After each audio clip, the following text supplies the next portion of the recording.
Welcome to a deep dive, hmm into The Intelligent Investor, Oh, yeah. that investing classic by Benjamin Graham. Yeah. We're on a mission here hmm to help you grasp these core concepts without having to read the whole book, you Okay. know? Right. And to do that, we'll use excerpts from the book itself and tap into Jason Swide's updated notes. Oh, wow. It's like getting two perspectives for the price of one. Exactly. Yeah. It's like having a cheat sheet for one of the most important investment books ever written. Absolutely. And it's perfect for you because you mentioned wanting to build a solid understanding of investing, but let's be honest, who has time to read hundreds of pages these days? Especially when it comes to investing, where clear thinking and a solid framework are key. Right. And that's where Graham's book really shines. It's not Yeah. about getting rich quick schemes. Right. It's about building wealth steadily and safely over the long term. Okay, so that sounds great in theory, Yeah. but what does it actually mean to be an intelligent investor? Mm. Does that mean you need like a super high IQ or something? Yeah, that's what I thought too. Uh-huh. But it turned out Graham had something else in mind. Okay. He says intelligence in investing is more about temperament than IQ. Oh. It's about patience, discipline, and a genuine eagerness to learn. Okay. It's about mastering your emotions and not getting swept up in the hype or panic of the market. So it's less about being like a math whiz Right. and more about having a cool head. Precisely. Yeah. It's about not letting your emotions drive your investment decisions. Okay, I can see how that would be important. Yeah. But what about all those stories you hear about people getting rich quick by like day trading or betting on meme stocks? Mm-hmm. Isn't there a place for speculation? Oh, there's definitely a difference between investing and speculating. No way. Investing, as Graham defines it, is about thoroughly analyzing a company and its prospects. Okay. It's about aiming for the safety of your principal and getting a satisfactory return. Yeah. Speculation, on the other hand, is more like gambling, betting on short-term price movements without that solid foundation of research. So look, if you're following a hot stock tip you saw on social media, Uh-huh. that would be speculation, not investing. Absolutely. Okay. And Graham actually gives a perfect example of this in the book. Oh, really? He talks about a 1962 article Okay. that advised investors to sell stocks short. Okay. Guess what? They did this right before the market was about to take off. Oh, no. Talk about bad timing. Wow. So even back then, Yeah. people were falling for bad advice and trying to time the market. Yeah. It seems like some things never change. You're right about that. Yeah. Human nature and markets. Uh-huh. Some things remain constant. Yeah. And this is where Graham's advice on building a defensive portfolio comes in. Okay. He's talking to the average investor. Yeah. Someone who wants solid returns without taking on crazy risks. Okay. That sounds like me. Yeah. So where do we start? Graham suggests keeping things simple and sticking to the basics. First, he emphasizes the importance of a balanced approach between stocks and bonds. Okay. He recommends a 50-50 split, or maybe adjusts it slightly based on your risk tolerance and how the market is doing. So not putting all your eggs in one basket, right? Exactly. Yeah. Bonds provide stability and a bit of predictability, while stocks offer the potential for growth. Uh-huh. It's all about finding that balance. Okay, that makes sense. But isn't picking the right stocks like the tricky part? Yeah. How do you even begin to choose from all those companies out there? That's where Graham's endorsement of index funds comes in. Okay. They offer instant diversification at a very low cost. Right. Instead of trying to pick individual winners, which even experts struggle with, Yeah. you're basically buying a slice of the entire market. Ah, so I get to be a part of the whole market's growth Exactly. without having to become a stock-picking guru. Exactly. Okay, I like that. And to make things even simpler, Graham loves dollar cost averaging. This just means investing a fixed amount of money at regular intervals, like monthly or quarterly, no matter what the market is doing. So if the market is low, I buy more shares, and if it's high, I buy fewer. You got it. Okay. It takes the emotion out of it, helps you buy at an average price over time, and keeps you focused on the long game. Okay, that sounds like a much more relaxing way to invest and probably a lot less stressful. Exactly. Yeah. For a defensive investor, it's all about keeping things simple and riding out those market waves. That's great for people who prefer like a more hands-off approach. Mm-hmm. But what about someone who's a little more adventurous? Yeah. Someone who wants to roll up their sleeves and actually try to find those undervalued companies. That's where Graham's guidance for the enterprising investor comes in. Okay. I like where this is going. Now, keep in mind, this approach requires more research and a deeper understanding of the market. Right. But it can be very rewarding if done right. But even for the enterprising investor, Graham emphasizes that it's still crucial to focus on intrinsic value. Yeah. That means figuring out what a company is truly worth based on its assets, earnings, and its future prospects. So even if I'm looking for like hidden gems, Mm-hmm. it's not about chasing the latest hype. Right. It's about understanding what a company is really worth. Exactly. Right. And Graham provides some helpful guidelines for this. Okay. He talks about looking for things like low multiplier stocks. Okay. Break that down for me. Yeah. What exactly are low multiplier stocks? It's all about the price to earnings ratio, or PE ratio. Okay. Basically, it's how much you're paying for each dollar of the company's earnings. Yeah. A low PE ratio could be a sign that the stock is undervalued relative to how much profit the company is actually making. So it's like finding a great deal at your favorite store, Exactly. but for stocks. Exactly. Okay. I like that. And then there's the intriguing concept of net working capital. Okay. Imagine buying a used car for less than the value of its parts. You're basically getting the whole car for free. Okay. That's a great analogy. Yeah. So I'm essentially buying a company for less than the value of its liquid assets. You got it. Wow. It's a more advanced strategy, Yeah. but can offer significant upside. Okay.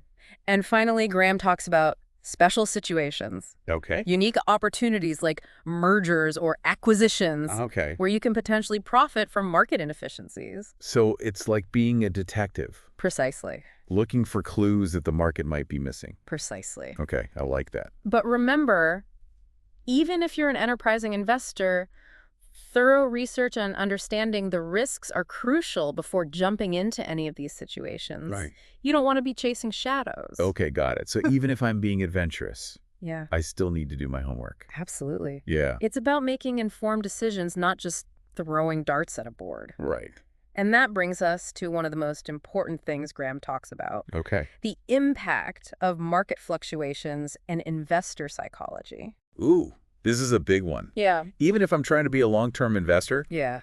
I'll admit that watching my investments go up and down can be pretty stressful. It's definitely a psychological roller coaster. Yeah. Graham understood this. Yeah. And he had some brilliant insights on how to handle the emotional side of investing. Okay. He had this great analogy called Mr. Market. Mr. Market. Yeah. Okay. I'm intrigued. Tell me more. Picture Mr. Market as your business partner. Okay. But here's the thing. He's manic depressive Oh. and shows up at your door every day offering to buy or sell your stocks at wildly fluctuating prices. Okay. One day he's euphoric, offering you a king's ransom. The next, he's practically begging you to take them off his hands. So basically, Mr. Market embodies all the irrationality and volatility of the market. Exactly. Okay. And Graham's point is that you shouldn't let Mr. Market's mood swings dictate your actions. Right. You need to develop that emotional discipline we were talking about and focus on the underlying value of your investments, not the daily whims of the market. That's so much easier said than done, though. I know. It's like trying not to get swept up in a frenzy when everyone around you is going crazy. It is tough. Yeah. But remember that AMP story we talked about earlier? Yeah. The stock plummeted in 1938, even though their business was still doing great. Right. The people who panicked and sold at a low price really missed out. Whoa. The stock recovered and went on to hit new highs. Ah, so sometimes the market overreacts. Yes. And those who keep a cool head can actually benefit from those dips. Exactly. Wow. Volatility can be scary, Uh-huh. but it also creates opportunities. Yeah. If you have the discipline to stay rational and focus on the long term, you can potentially buy low and sell high. So it's about tuning those wild market swings to my advantage. Precisely. Okay. That's the power of being an intelligent investor. And speaking of being smart about your investments, Yeah. there's one area that even the most thorough financial analysis can sometimes miss. Oh, really? What's that? It's evaluating the management team.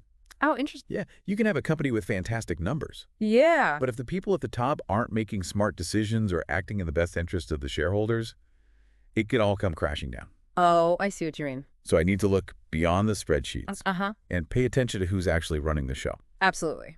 Okay. First and foremost, look for alignment of interests. Okay. You want to see managers who think like owners focused on building long-term value for everyone involved, not just themselves. So basically, I want to make sure their incentives are aligned with mine as an investor. Right. Okay.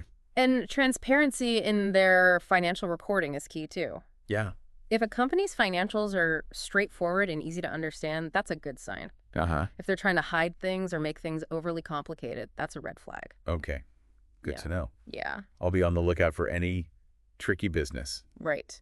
What else should I watch out for? Keep an eye out for things like ridiculously high executive compensation, a habit of acquiring other companies that end up destroying value, and those pesky non-recurring charges that seem to keep recurring. Yeah, those don't sound good. No. I'll be sure to add those to my mental checklist. Yeah. Any real-world examples to illustrate these red flags? Think back to the Enron scandal. Yeah. Bad management, conflicts of interest, and misleading financial reporting completely destroyed what seemed like a very strong company. It's a good reminder that even seemingly successful companies can be hiding serious problems under the surface. Exactly. And Yeah. that's why doing your due diligence, including thoroughly examining the management team, is so important. All of this is incredibly insightful. Yeah. But in today's market, where information is everywhere and everyone seems to have an opinion on stocks, Right.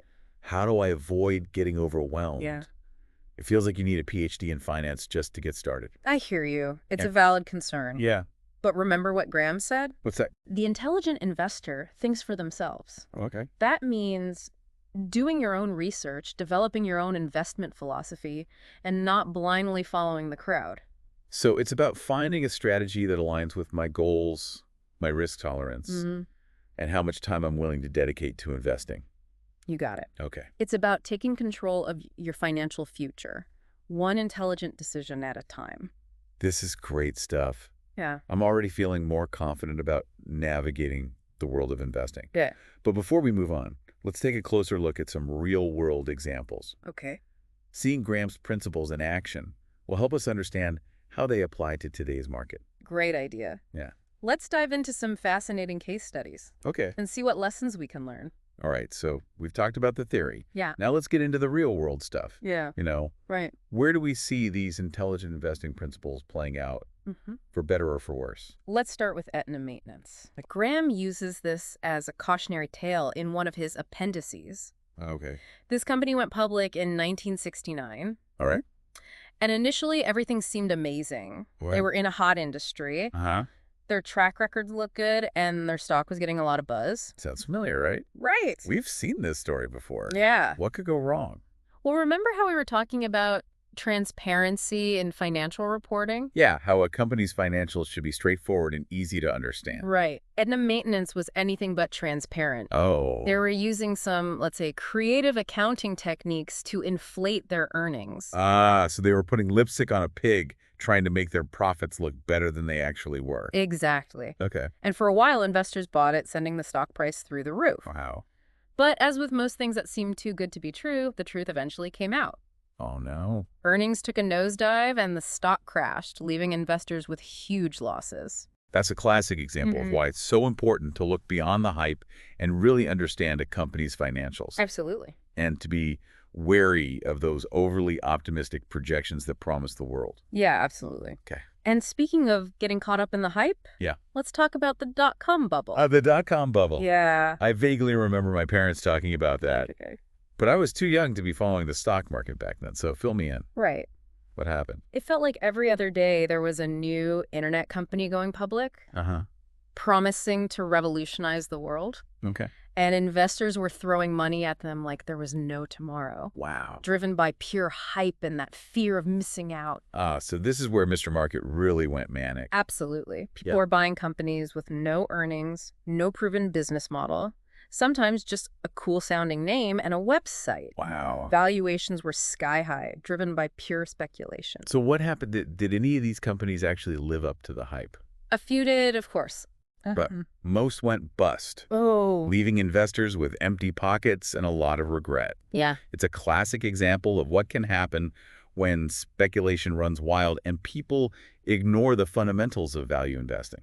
And how does this connect to what Graham talks about in The Intelligent Investor? Graham warned about the dangers of speculation decades before the internet even existed. Wow. He knew that new technologies and industries often attract a lot of hype, Yeah. driving prices far beyond what's justified by their underlying value. Yeah. He would call this a classic speculative bubble. So it's like history repeating itself, Mm. but on a much larger scale thanks to the internet. Right, and we see echoes of this in certain tech sectors today Uh-huh. with incredibly high valuations and a lot of speculation. Yeah. It's a good reminder that no matter how exciting a new technology seems, Right. it's crucial to evaluate the business fundamentals Yeah, and not get caught up in the hype. that's a great point. Just because everyone is talking about something doesn't mean it's a good investment. Exactly. Okay. Now, to illustrate how even seemingly safe and established industries can be risky, Okay. let's take a look at what Graham says about NVF Corporation Okay. and its acquisition of Sharon Steel. Okay, steel seems pretty straightforward. Yeah. What went wrong there? Well, steel was considered a solid, dependable industry back then, Uh-huh. and Sharon Steel was a well-known company, Yeah. but NVF paid a premium for those shares, Yeah, okay. betting that the steel industry was going to take off. So they overpaid based on an assumption about the future that didn't pan out? You got it. Okay. The steel industry didn't perform as they expected, and NVF ended up losing a boatload of money on that acquisition. So even if you're investing in an industry that seems safe and stable, Yeah. you can still lose money if you overpay and don't accurately assess the future prospects. Exactly. And it highlights the importance of Graham's concept of margin of safety. We've touched on that concept a few times. Can you remind me what margin of safety means? Yeah. It sounds Uh, important, Yeah. but I'm still not 100% clear on it. Think of it like this. Okay. Whenever you're evaluating an investment, Yeah. you're making assumptions about a company's future earnings, its growth, and the overall prospects of its industry. And as we've seen, those assumptions can be wrong. Right. Things change, industries evolve, and sometimes even the smartest investors get it wrong. That's why the margin of safety is so crucial. Oh, okay. It's the difference between the price you pay for a stock and its intrinsic value. Okay. The bigger that difference, the less risk you're taking. So it's kind of like a buffer, Yeah. a cushion to protect me from unexpected surprises or downturns. It's like buying $1 for 50 cents. Oh, okay. Even if your assumptions are a bit off, you're still likely to come out ahead. Right. And that's what Graham is all about. Okay. Protecting your principal and minimizing your risk. That makes a lot of sense. Yeah. It's like having a built-in safety net for my investments. Okay. Now let's shift gears and look at another example from Graham's book, Okay. Realty Equities Corporation, Okay. a real estate investment trust, or REIT. Ah, REITs. I've heard of those. Yeah, They invest in real estate, right? Seem like a pretty solid business. it can be. What happened there? Realty Equities was playing a risky game. Okay. They were using a lot of debt to finance their growth Okay. and making some very aggressive assumptions about how much their properties would be worth in the future. So they were essentially building a house of cards. Yeah. Relying on everything going perfectly according to plan. Yes, and that's rarely how things work out in the real world. Right. When the real estate market cooled off, their whole strategy crumbled. Yeah. They couldn't keep up with those massive debt payments, and their stock price went into free fall. Another good reminder that leverage can magnify both gains and losses, right? Absolutely. And that it's crucial to understand how a company is using debt. Absolutely. Debt can be a powerful tool. Yeah. But it can also be a dangerous weapon if used recklessly. This has been an eye-opening look at how even seemingly safe bets can turn sour. And remember, these are just a few examples from Graham's book. Yeah, There are plenty more where those came from. I bet. So what's the big takeaway from all these cautionary tales? Graham's point is that there are no guarantees in investing. Right. But by following his principles, Yeah. focusing on value, doing your research, and understanding risk, Yeah. you can significantly improve your chances of success. Okay, so I need to be thorough, disciplined, and always keep an eye on that margin of safety. You got it. It's not about getting lucky. Right. It's about making intelligent decisions based on facts and a deep understanding of the market. All this talk about individual companies and specific investments has me wondering, how many stocks should a person own Okay. to be properly diversified? That's a great question, and Graham actually addresses that in his book. Okay. He suggests that a portfolio of 10 to 30 carefully selected stocks can strike a good balance between risk and reward. So you don't need to own hundreds of different companies to be diversified. Not necessarily. In fact, he cautions against over-diversification, Oh. saying that it can actually hurt your returns if you end up owning too many mediocre companies just for the sake of spreading things out. That makes sense. It's about quality over quantity, right? Yes. Finding those great companies and sticking with them. Exactly. And remember, those 10 to 30 stocks should be chosen from a variety of industries Okay. to reduce your risk even further. So spreading my bets across different sectors of the economy. Precisely, don't put all your eggs in one basket, as the saying goes. Right, got it. But how do I actually choose those 10 to 30 companies Yeah. with thousands of stocks out there? Where do I even begin? That's where Graham's criteria for evaluating potential investments come in. Okay. He emphasizes things like a company's financial strength, Yeah. its earnings record, Okay. its history of paying dividends, Yeah. and of course the quality of its management team. So it's like having a checklist to help me separate the good companies from the bad ones. That's a great way to think about it. Yeah. And remember, Graham was a big believer in patience and discipline. Yeah. He believed that intelligent investors should be willing to hold their investments for the long term, Right. riding out those inevitable market fluctuations. That makes sense. So it's not about trying to make a quick buck. Right. It's about building wealth gradually and consistently over time. You got it. Okay. Now, all of this sounds very sensible and methodical, Uh-huh. but I have a question. Okay. In today's market, with so much emphasis on growth stocks and technology companies, Right. do Graham's principles still apply? That's a question a lot of people ask. Yeah. Some argue that Graham's approach is outdated, Right. that it's impossible to find undervalued companies in this fast-paced, tech-driven world. Yeah, I can see that point. Everything seems to be moving so quickly. And the companies that are winning these days are often the ones that are completely disrupting entire industries. Right. And those disruptors often don't have the kind of long track record or the traditional financial metrics that Graham focused on. Yeah. But here's the thing. Graham's core principles of value investing, Okay. understanding the relationship between price and value managing risk, being a disciplined investor, Yeah. those are timeless. Okay. They can be applied to any market environment, Yeah. even in the age of AI and crypto. So it's about adapting his approach to the current landscape without abandoning those fundamental principles. Exactly. And there are actually quite a few successful investors out there who are still using Graham's teachings, Okay. even if they've modernized his methods a bit to fit today's market. That's reassuring. Yeah. It means that value investing isn't dead. Right. It's just evolved. Right. And one of the ways it's evolved is by broadening the definition of value. Traditionally, value investing focused on companies with low price-to-earnings ratios, strong balance sheets, and consistent dividends.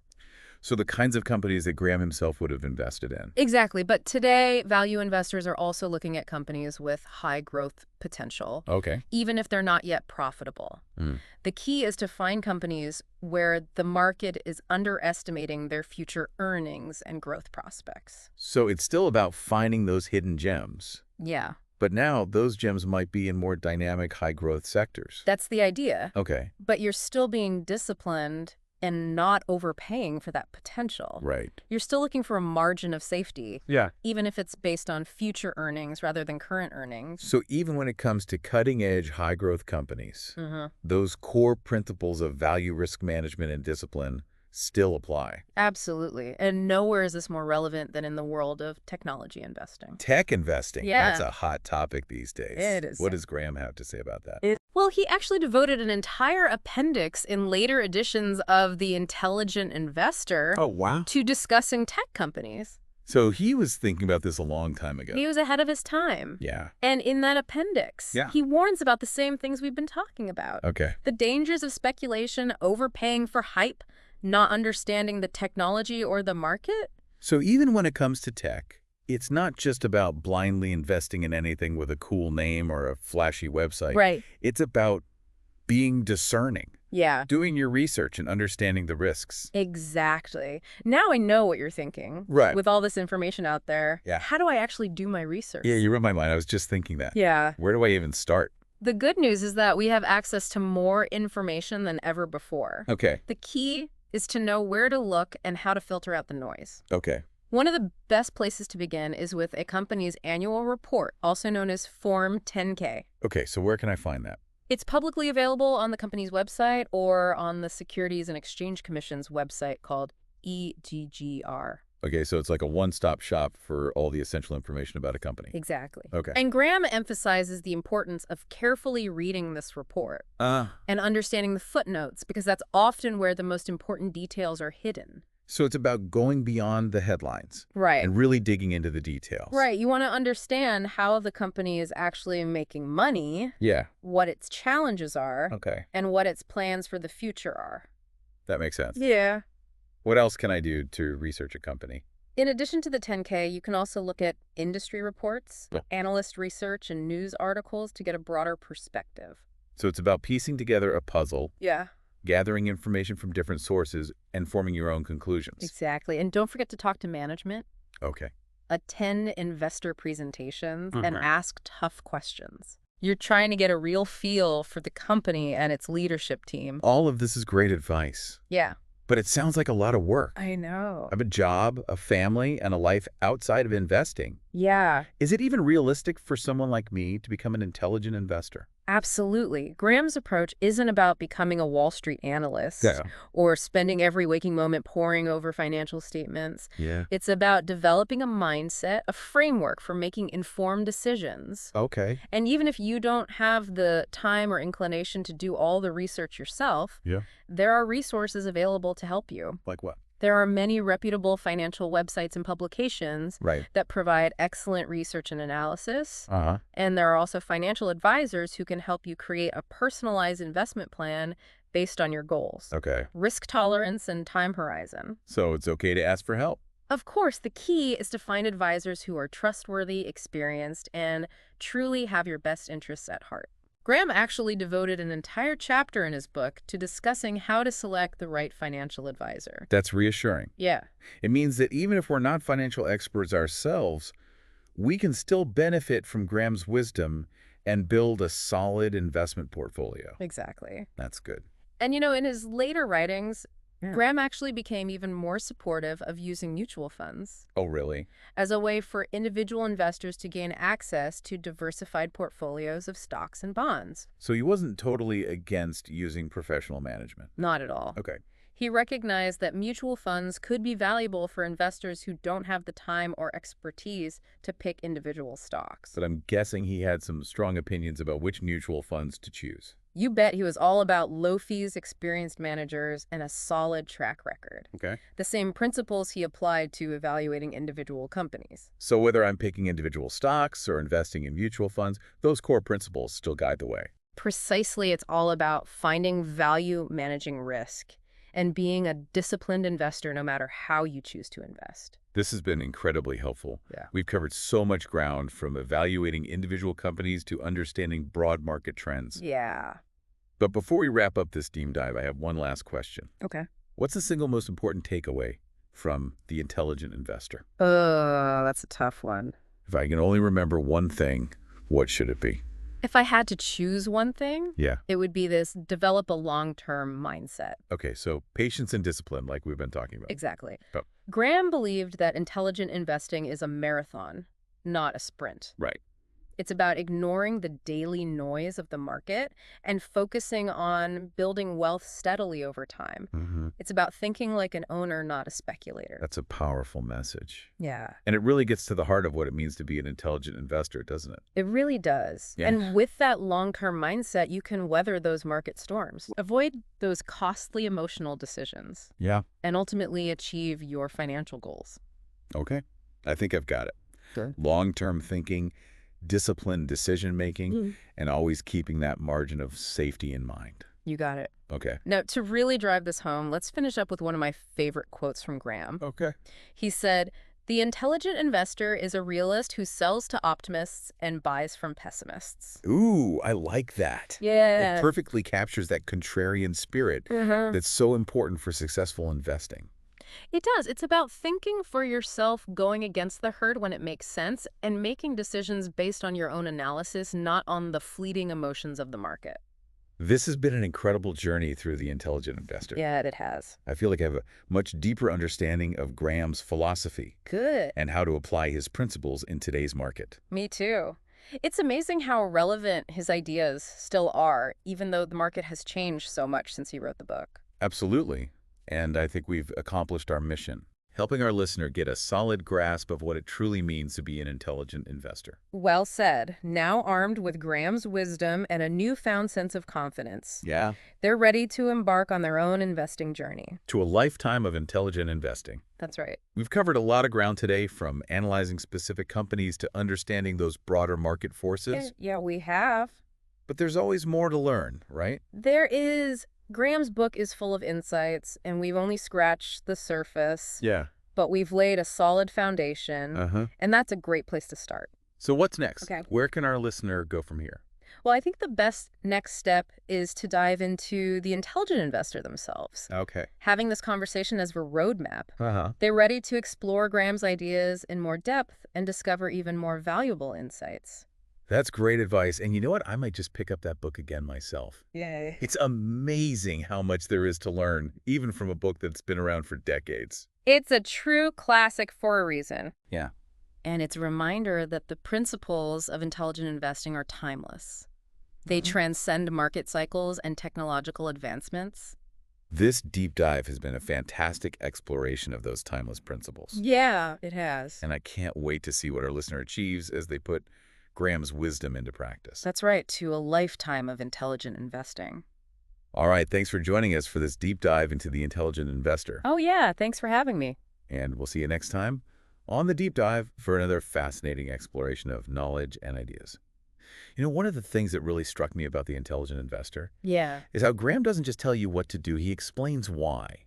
right. You know, he connects those investing principles to like actual market history, Yeah. which makes it much more convincing. I agree. He takes us on a journey through decades of market data, showing us the patterns, the boos and busts, the long-term trends. Right. He really brings those numbers to life and helps us see the market from a historical perspective.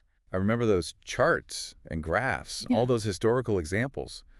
It was fascinating to see how the market has behaved over time. Yeah. And a bit reassuring, too. Right. Because sometimes when you're in the middle of a downturn, it can feel like it's never going to end. Exactly. Graham's historical data provides that much-needed perspective. Yeah. It shows us that those downturns are temporary, even if they feel painful at the time. Right. The market has always recovered and gone on to new highs. That's a good reminder for anyone who's feeling anxious about the current market conditions. Yeah. It's all about taking that long-term view and not panicking when things get rough. Right, remember what we were saying about Mr. Market? Yeah. And those emotional swings? Yeah. Graham's historical analysis shows that trying to time the market, Uh-huh. jumping in and out based on predictions or short-term trends, is a fool's errand. I get that in theory, Mhm. but it's hard to resist the temptation to buy low and sell high. You know, Oh, I know. it seems like such an obvious way to make money. I hear you. But Graham's data shows that even professional investors who do this for a living Yeah. rarely get it right consistently. Oh. Trying to time the market often leads to missing out on those big gains and selling at the worst possible time. So it's better to just stay invested and ride out those waves. That's generally Graham's advice, especially for the defensive investor. Okay. And he has a great example from history to illustrate this. Oh, really? He talks about the DJIA from 1949 to 1970. Refresh my memory. What happened during that period? The market went through some pretty significant ups and downs. Okay. There was even a major correction in the early 1970s. Yeah. But those who stayed invested and continued to buy stocks at regular intervals, regardless of what the market was doing, Right. ended up with impressive returns. So it's another example of how time in the market beats timing the market. Exactly. Right. And this is where Graham's emphasis on dollar cost averaging really shines. Uh-huh. It's about taking the emotion out of those short-term fluctuations and focusing on the long game. Got it. Steady and consistent wins the race. Yes. But doesn't that mean I'm just passively accepting whatever the market throws at me? Not at all. Graham's historical analysis also highlights the importance of diversification, which we've already talked about. All right. He shows us that different industries and sectors perform differently at different times. Oh, yeah. By spreading your investments across a range of companies and industries, Yeah. you can reduce the impact of any single stock going down and potentially improve your overall returns. So diversification is like a safety net for my portfolio, Yeah. helping to cushion the blow if one of my investments takes a hit. That's a great analogy. Yeah. And it's another reason why Graham loved index funds. Right. They provide instant diversification across hundreds or even thousands of stocks, making them a great option for the intelligent investor. All of this historical data and analysis really does help to put things into perspective and make those investing principles feel much more concrete. Yeah. But I have a question. Graham talks a lot about market history and the behavior of investors over time. Mm-hmm. Does he ever discuss the psychology of investing, Yeah, that emotional side of things? he absolutely does. Oh, really? Graham recognized that investing isn't just about numbers and analysis. Yeah. It's also about understanding and managing your emotions. Okay. In fact, he considered fear to be one of the biggest obstacles to intelligent investing. Fear, what kind of fear are we talking about? Well, the fear of losing money, of course. which is pretty natural, Right. but also the fear of missing out, Uh-huh. the fear of making the wrong decision, Yeah. and the fear of looking foolish in front of others. Oh, I could definitely relate to all of those. I think we all have. Yeah. And it's these fears that can lead us to make impulsive decisions. Right. To buy high and sell low, to chase those hot tips and ignore those fundamental principles we've been talking about. So how do we overcome those fears and become more rational investors? Graham provides some excellent guidance here. He encourages us to develop a rational, long-term perspective, to focus on facts rather than feelings, and to remember that market fluctuations are normal and inevitable. So basically, don't panic when things go down and don't get greedy when things go up. Exactly. Stick to your plan, stay disciplined, and remember that you're not alone in this. Right. Every investor experiences these fears, even the most experienced ones. That's actually comforting to know. Mm. It means I'm not just a total investing newbie who's prone to panicking. We're all human, and investing can be an emotional roller coaster. Yeah. But as Graham points out, by understanding our own psychology, developing strategies to manage our emotions, and sticking to those core principles of intelligent investing, we can make better decisions and achieve our financial goals. And one of the best ways to manage those emotions is through that concept of margin of safety, right? Right. Having that buffer between the price we pay and the intrinsic value of the investment gives us a little more peace of mind. Exactly. It's like having both a financial cushion and a psychological cushion. It helps us stay rational even when the market is throwing those inevitable curveballs. So what else can we do to control our emotions and stay focused on the long term? Graham encourages us to focus on the things we can actually control, Okay. like our savings rate, our investment costs, and our asset allocation. So instead of trying to predict the unpredictable, Right. we should focus on building good habits and sticking to a solid plan. Exactly, because in the end, the biggest factor in your investment success is not the market. It's Mhm. you. Wow, that's a powerful statement. It really puts the responsibility on my shoulders. It does, but it's also empowering. Yeah. It means that you have the power to shape your own financial future. Right. And by following Graham's principles, you can significantly increase your chances of achieving your financial goals. This deep dive into the intelligent investor has been incredibly insightful. It has. We've covered so much ground from the basics of value investing to the complexities of investor psychology. And it's amazing how relevant Graham's ideas still are today, even though the market has changed so much since he first wrote the book. I think you're right. We've done exactly what we set out to do. Yeah. Help our listener grasp those core concepts, see how they play out in the real world, and understand what it truly means to be an intelligent investor. Well said. And now, equipped with Graham's wisdom and a newfound sense of confidence, Right. our listener is ready to embark on their own investing journey. To a lifetime of intelligent investing, thanks for joining us for this deep dive into the intelligent investor. And we'll see you next time on The Deep Dive for another fascinating exploration of knowledge and ideas.